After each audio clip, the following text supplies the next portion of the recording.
Hello guys, welcome to Life, Love, and Gardening. Just wanted to show you really quick what I did out in the garden. As you can see, I kind of clumped everything together here because our temperatures have been dipping down into the lower 50s at night. And so what I've been doing was just getting the tarp or the greenhouse covering. See, my dog has been tearing this up every chance he gets. We have neighbors, dogs on either side, and they're, I don't know, best friends or something. But anyhow, this is the greenhouse that I had. So it's 6 by 18, and I had it for about a month. And we went on a vacation, like a little getaway for like 5 days or so. And at the end of the vacation, the last 2 days, there was a storm that came through with winds 60 miles per hour. And when I came back, the greenhouse here was like all sideways. The plastic had, basically ripped off. The cover was ripping. The tables were turned over. The chairs back here and the tables, they were turned over. In the yard, all the plants were all over the place. All my starts, all my seedlings were all over the place, which is why, if you remember a couple of videos ago, I told you that I had an amaranth plant, or a plant that was kind of volunteering out in the middle of the yard, and I didn't know what it was. And I took it and I planted it, and it turned out to be the amaranth, if you can see, all the way over there, right about there. Okay, yeah, so the amaranth is right there, if you can see the kind of pinkish color. And so I just kind of took everything and put it here in the middle so that I can cover it at night, because I've showed you that we've have like another little crop of tomatoes coming in.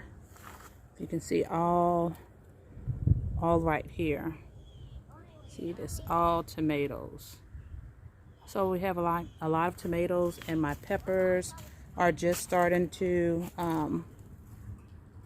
get on some good size and stuff. Got a lot of little peppers in there, and so I didn't want to quite go ahead and get rid of all of my summer things. So right in here, you see my marigolds have started to pop again. My rehab lemon and lime trees, they started to, bush back out and put on some leaves. Something's out here eating this stuff. Anyhow,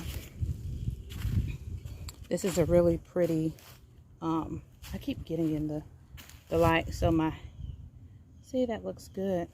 But then also it's time for me to go ahead and harvest the sunchokes as well, and I'll do that, but maybe not today. I just kind of wanted to show you how I've kind of clumped everything up to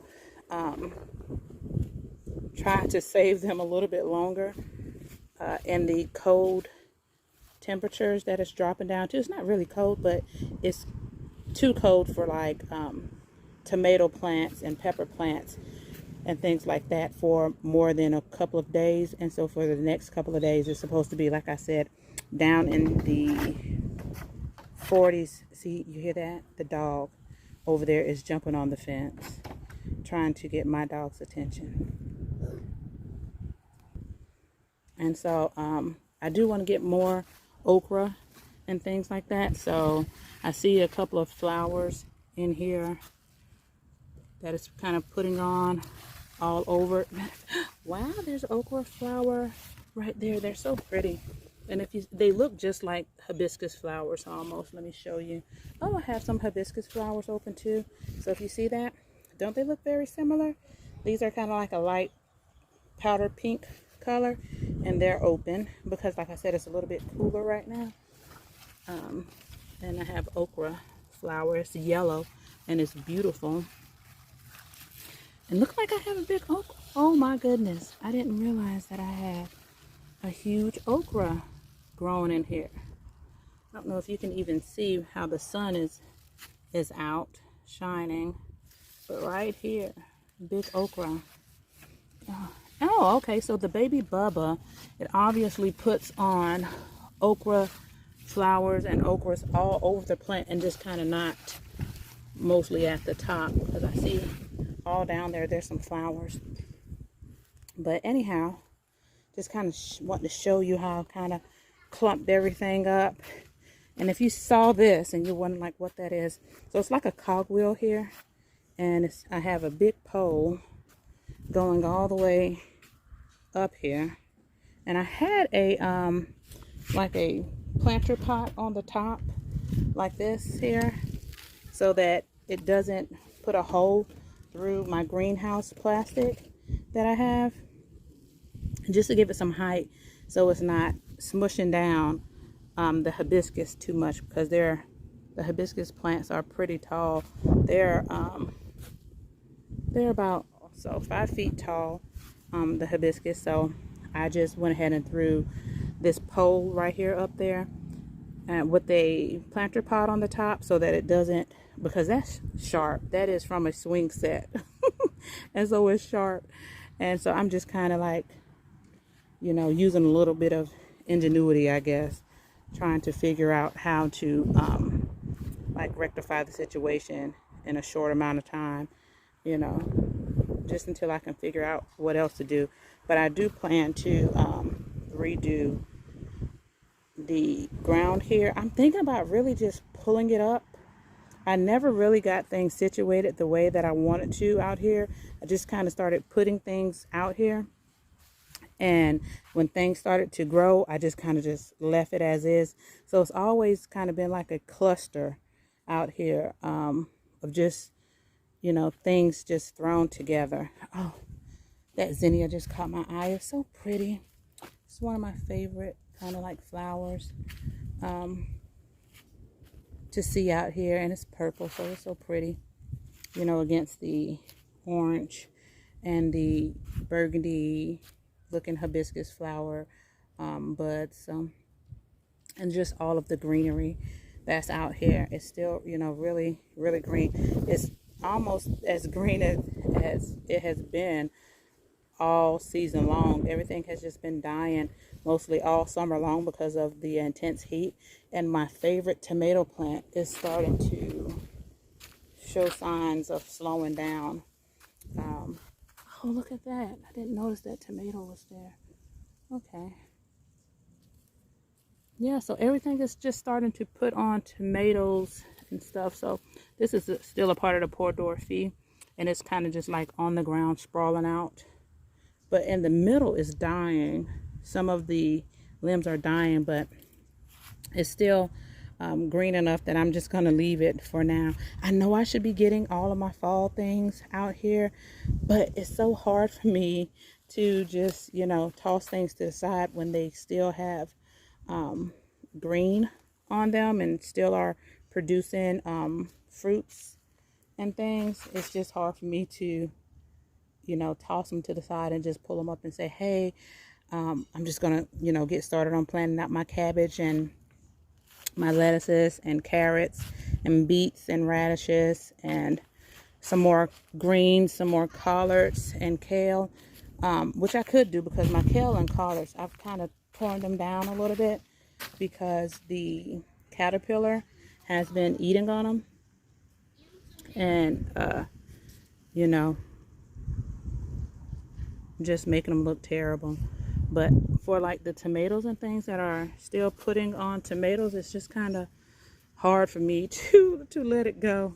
I feel like, you know, I'm being wasteful, and I don't want to be, you know, wasteful. It's not the point, you know, to garden is to be wasteful. You know, I'm trying to be more self-sufficient, and so if I have to throw a tarp on here to extend my season just a little bit longer, you know, so until I come to terms with having to go ahead and pull things up, then that's what I'm going to do right now.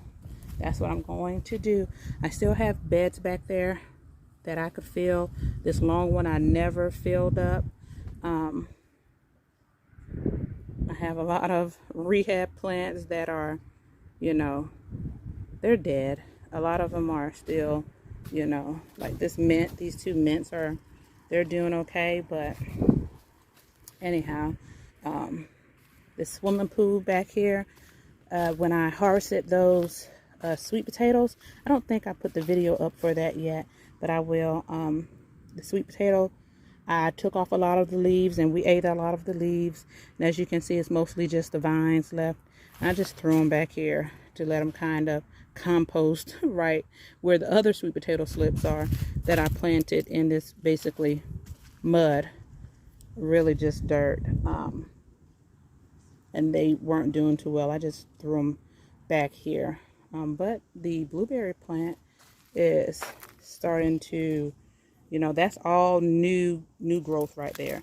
This is dead. So this is dead, but the new growth from it is all right there. And I don't know how well this is coming out on the camera because it is so sunny outside right now. It's about 11 o'clock or so where I'm at. So, and the raspberry is looking good. It was, you know, dead.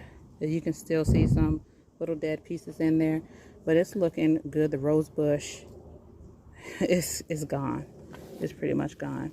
But anyhow, that's it, guys. I just kind of want to show you, just in case, you know, when I come out, you're like, why is everything so clustered together in one little section when she has so much growing space out here? And it's just really because I'm trying to keep a lot of my things alive just a little bit longer. And so that's what I'm doing. Just grouping everything so that I can cover. And I know I might have said that about 5 times already, but that's what I'm doing. Anyhow, guys, that's it for this video. I'm going to pick this okra and I'm going to eat it raw. And I will see you guys in the next video. Don't forget to like, comment, subscribe, and share this video. See you guys later. Bye.